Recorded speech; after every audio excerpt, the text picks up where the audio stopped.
À quoi ressemble l'échec lorsqu'on prépare sa retraite anticipée? Je voulais vous partager une expérience qui n'est pas trop connue d'un blogueur américain qui a arrêté ses publications et il avait un blog qui s'appelait Living a FI.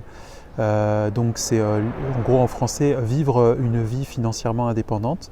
Et donc il avait créé un blog qui s'appelait livingafy.com et qui n'existe plus aujourd'hui mais qui est encore disponible sur la Wayback Machine. Alors son petit nom c'était Dr Doom. En fait il aimait bien ce personnage de comics et donc souvent il mettait des petites images extraits du comics pour illustrer son attitude.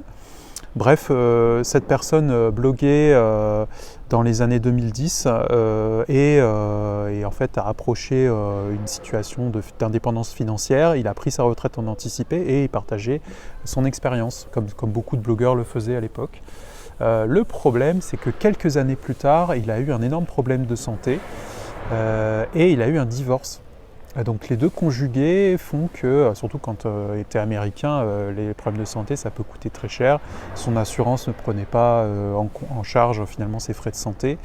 Alors c'est pas des gros frais de santé, mais il voyait que sa situation allait se dégrader. Il a une maladie génétique qui provoque des connexions des joints entre les os qui sont défaillants.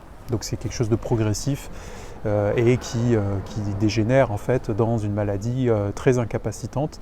Donc il vivait encore bien, mais il voyait bien que son futur allait coûter très cher en termes de soins. Et donc il s'est dit, attends, il faut prévoir un petit peu la finance de tout ça. En plus de tout ça, le divorce.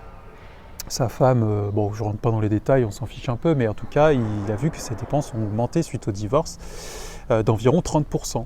Et donc l'équation financière ne fonctionnait plus. Donc qu'est-ce qu'il a fait? Il s'est remis au travail. Voilà. Quelques années après sa retraite anticipée, il a retrouvé un travail assez similaire à ce qu'il faisait avant. Puis il a arrêté de poster. Donc là, la dernière update date de 2021.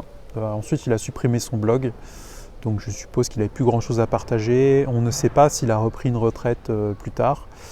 Mais voilà, 30% d'augmentation de dépenses, l'équation financière ne passe plus, obligé de retourner travailler. Donc ce que je trouve bien dans son partage, c'est qu'il anticipe tout ça. C'est quelque chose bien sûr de difficile, mais il n'est pas encore dans cette situation de difficulté financière. Il est en anticipation, donc finalement il retrouve un certain confort. Il va pouvoir reprendre sans doute une retraite anticipée quelques années plus tard. Et je pense qu'il pourra vivre relativement bien, même en situation de handicap.